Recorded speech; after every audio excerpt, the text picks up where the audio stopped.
पूर्णमिदं पूर्णात् पूर्णमुदच्यते पूर्णस्य पूर्णमादाय पूर्णमेवावशिष्यते। ॐ शान्ति शान्ति शान्तिः। ಪರಮ ಪೂಜ್ಯ ಪ್ರಾತಸ್ಮರಣೀಯರಾದ ಶ್ರೋತ್ರೆ ಬ್ರಹ್ಮನಿಷ್ಠರಾದ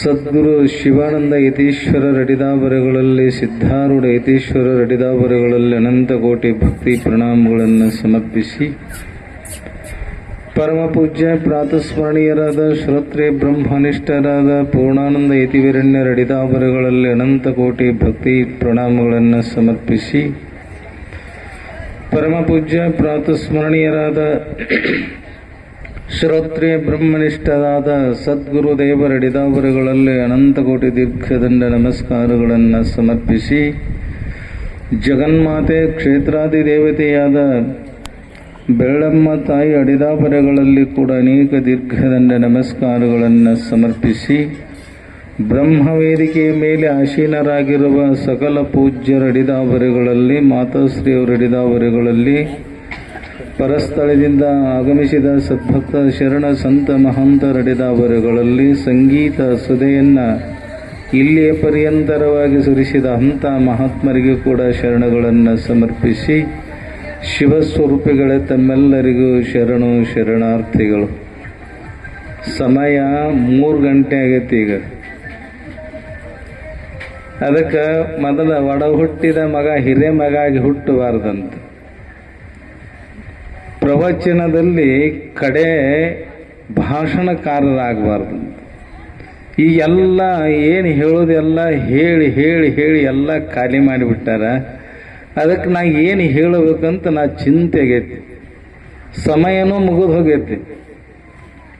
ಹೇಳ್ಕೊಂತ ಕುಂತ್ರು 1 ತಾಸರ ಬೇಕು ನನಗೆ. ಈಗ ಇಷ್ಟೊತ್ತನಾಗ ಹೇಳಿದ್ದು 2 ತಾಸು ಹೇಳ್ಯಾರ. ನಾನು 4 ತಾಸು ಹೇಳ್ಬೇಕಂತ ಮಾಡಿದ್ದೆ. ಅದಕ್ಕೆ ನಮ್ಮ ಸರ್ ಫೋನ್ ಮಾಡಿದ್ರು ನನಗೆ, ಅಲ್ರಿ ಅಪ್ಪಾರ ಏನು 2 ಗಂಟೆ ಆಗೈತಿ ಈಗ, ಮತ್ತು ನೀ ಎಷ್ಟಕ್ಕೆ ಬಿಡ್ತೀರಿ ಅಂದ್ರೆ ನಾನು 4 ಗಂಟೆಗೆ ಬಿಡ್ತೇನೆ ಅಂತ ಹೇಳಿ. ಯಾಕೆ ಎಲ್ಲರೂ ಹೊಟ್ಟೆ ಹಸ್ತೈತಿ. ಈಗ ಪಾಪ ಎಲ್ಲ ಕುಂತು ಇಷ್ಟೋತನ ಕೇಳಿ ಕೇಳಿ ಕೇಳಿ ಕೇಳಿ ಸಮಯ ಏನಾಗೈತಂದ್ರೆ ಮುಗಿದು ಹೋಗೈತಿ.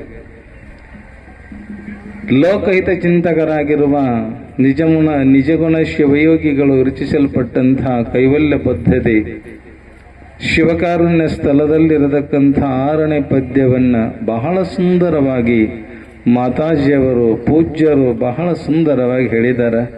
ಪರಮೇಶ್ವರಿಯ ಪುಣ್ಯನಾಮವನ್ನು ಪಗಲಿರಳು ಸರುಸಾನರಾಗದೆ ಅನ್ನದಿಂದ ಕೇಳಿ. ಯಾರು ಆ ಜಗನ್ಮಾತೆಯ ಚರಿತ್ರೆ ಅಷ್ಟೇ ಅಲ್ಲ, ಆಕೆಯ ನಾಮಸ್ಮರಣೆ ಮಾಡ್ತಾರಲ್ಲ, ಆಕೆಯನ್ನ ಕೊಂಡಾಡ್ತಾರ. ಆಕೆ ಏನ್ ಮಾಡ್ತಾಳಂದ್ರ, ತನ್ನ ಭಕ್ತರು ಯಾರದಾರಲ್ಲ ಅವ್ರಿಗೆ ಇಷ್ಟಾರ್ಥಗಳು ಏನ್ ಬೇಡ್ತಾರಲ್ಲ, ಬೇಡದ ತಾನು ಕೊಡುವಂತ ಸಾಮರ್ಥ್ಯ ಎಲ್ಲಿದೆ ಅಂದ್ರ ಆ ಜಗನ್ಮಾತೆಯ ನಾಮಸ್ಮರಣೆಯಲ್ಲೇ ಐತಂತೆ. ಹಾಗೆ ನಾವು ಏನ್ ಮಾಡಬೇಕು, ಎಲ್ಲೇ ಪ್ರಪಂಚದಲ್ಲಿ ಇರಲಿ, ಪಾರಮಾರ್ಥದಲ್ಲಿ ಇರಲಿ, ವಾನಪ್ರಸ್ಥಾಶ್ರಮದ ಇರಲಿ, ಸನ್ಯಾಸಿ ಆಶ್ರಮದಲ್ಲಿ ಯಾರಿರಲಿ, ಎಲ್ಲಾದರೂ ಇದ್ರು ಏನ್ ಮಾಡ್ಬೇಕಂದ್ರ ಆ ಜಗನ್ಮಾತೆಯ ಚಿಂತನವನ್ನ ನಾವು ಮಾಡ್ತಿದ್ದೀವಂದ್ರ ಆಕಿ ಸುಖ ಭಾಗ್ಯ ಭೋಗ ಧನ ಕನಕ ಎಲ್ಲ ಕೊಟ್ಟು ನಮಗೆ ನಿಜವಾದ ಸುಖವನ್ನ ಕೊಡುವಂತ ಸಾಮರ್ಥ್ಯ ಆ ಜಗನ್ಮಾತೆಯಲ್ಲೇ ಐತಂತೆ. ಅದಕ್ಕೆ ಅಂತ ಜಗನ್ಮಾತೆ ನಮಗೆ ನಿಜವಾದ ಸುಖವನ್ನು ಕೊಡ್ತಾಳಂದಾಗ ಯಾಕೆ ಆಕಿನ ನಾವು ಭಜಿಸಬಾರದು? ಸದಾ 80 ಈ 4 ಲಕ್ಷ ಜೀವರಾಶಿಯಲ್ಲಿ ನಾವು ತಿರುಗಿ ಹುಟ್ಟಿ ಸತ್ತು ಹುಟ್ಟಿ ಈ ಮಾನವ ಜನ್ಮಕ್ಕೆ ಬಂದೇವಲ್ಲ.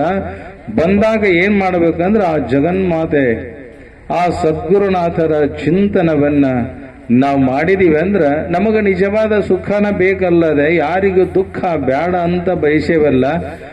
ಆ ದುಃಖದಿಂದ ದೂರ ಆಗಬೇಕಾದ್ರ ನಮಗೆ ಸಿರಿ ಸಂಪತ್ತು ಸುಖ ಬೇಕಂದ್ರ ನಾವು ಜಗನ್ಮಾತೆಯ ಪರಮಾತ್ಮನ ನಾಮವನ್ನ ಹಗಲಿರುಳು ನಾವು ಮಾಡಿದೀವಿ ಅಂದ್ರೆ ಅತ್ಯಂತ ಪ್ರೀತಿಯಿಂದ ಭಜಿಸಿದ್ರ ಅದು ಸಿಗುವಂಥದ್ದಾಗೈತೆ ಅಂತ ಹೇಳಿದಾರ. ಸಮಯ ಬಹಳ ಆಗೈತಿ. ಅದಕ್ಕೆ ಮೊದಲು ಏನ್ ಮಾಡ್ರಿ, ಹೆಣ್ಣು ಮಕ್ಕಳು ಎಲ್ಲರೂ ಊಟ ಮಾಡ್ರಿ, ಗಂಡು ಮಕ್ಕಳು ಮತ್ ಸರಿಸ್ಕೊಂಡು ಎಲ್ಲರೂ. ಯಾಕಂದ್ರೆ ದಿನ ಅವ್ರೇನ್ ಮಾಡ್ತಾರ, ಹೆಣ್ಣು ಮಕ್ಕಳು ನಮಗ ಅಡಿಗೆ ಮಾಡಿ ತಾವು ಉಣಿಸಿ ಆ ನಂತರ ಊಟ ಮಾಡ್ತಾರೆ. ಇವಾಗ ಹೆಣ್ಮಕ್ಳು ಅಡಿಗೆ ಮಾಡಿಲ್ಲ, ಗಂಡು ಮಕ್ಕಳು ಮಾಡ್ಯಾವೆಲ್ಲ. ಆ ಗಂಡು ಮಕ್ಕಳು ಏನ್ ಮಾಡ್ಬೇಕಂದ್ರೆ ಈ ಹೆಣ್ಣು ಮಕ್ಕಳಿಗೆ ಊಟ ಮಾಡಿಸಿ, ಯಾಕೆ ಅವು ಮಕ್ಕಳು ಮರಿ ಇರ್ತಾವಲ್ಲ ಮನ್ಯಾಗ ಅವು ಹೇಳ್ತಾ ಇರ್ತಾವಂದ್ರು ಕೂಡ ಅವ್ರು ಏನ್ ಮಾಡ್ತಾರೆ, ನಮಗೆಲ್ಲ ಉಣಿಸು ತಿನಿಸು ಮಾಡ್ತಾರ. ಈಗ ಅವ್ರನ್ನ ಉಣಿಸಿ ತಿನಿಸಿ, ಯಾಕಂದ್ರೆ ಅವ್ರದ ಇದು ಜಾತ್ರೆ. RB ಹುಣಿಸಾಳ ಗುರುಗಳ ಆ ಶಿಕ್ಷಣ ವೃತ್ತಿಯಲ್ಲಿ ಇವತ್ತ ಅದು ನಾಳೆ ದಿನದಲ್ಲಿ ಕಾರ್ಯಕ್ರಮ ನಡೆಯುವಂಥದ್ದಕ್ಕಾಗಿ ಈ ಸಮಾರಂಭವನ್ನ ಇಟ್ಟಿದಾರಲ್ಲ. ಅದಕ್ಕೆ ನಾವೇನ್ ಮಾಡ್ಬೇಕು, ನಿನ್ನ ಹೇಳೇನೆ ಸಂಜಿನ್ಯಾಗ ಎಷ್ಟು ದಿನ ಲೌಕಿಕ ವ್ಯವಹಾರ ಇತ್ತು, ಇನ್ನ ಪಾರಮಾರ್ಥ ವ್ಯವಹಾರ. ಶಿಕ್ಷಣ ಕಲಿಸುವ ವೃತ್ತಿ ಮುಗೀತಲ್ಲ, ಇನ್ನ ಪಾರಮಾರ್ಥ ವೃತ್ತಿ. ಹಳ್ಳಿಗೆ ಹೋಗಿ ಮನೆಗೆ ಹೋಗಿ ಈ ಅಧ್ಯಾತ್ಮದ ಚಿಂತನೆಯನ್ನ ಅದನ್ನೆಲ್ಲ ಕಷ್ಟಗಳು ಪರಿಹಾರ ಮಾಡುವ ಆ ಸದ್ಬುದ್ಧಿಯನ್ನ ಜಗನ್ಮಾತೆ ಅವರಿಗೆ ನಿಮ್ಮೆಲ್ಲರಿಗೆ ಕೊಟ್ಟು ಕಾಪಾಡಲಿ ಅಂತ ಹೇಳಿ ಈ 2 ವಾಕ್ಯ ಪುಷ್ಪಗಳನ್ನ ಜಗನ್ಮಾತೆ ಅಡಿದಾವರೆಗಳಲ್ಲಿ ಸದ್ಗುರುಗಳ ಅಡಿದಾವರೆಗಳಲ್ಲಿ ಸಮರ್ಪಿಸಿ ತಮ್ಮೆಲ್ಲರಿಗೂ ಶರಣಾರ್ಥಿಗಳು. ಶಿವಸ್ವರೂಪಿಗಳೇ.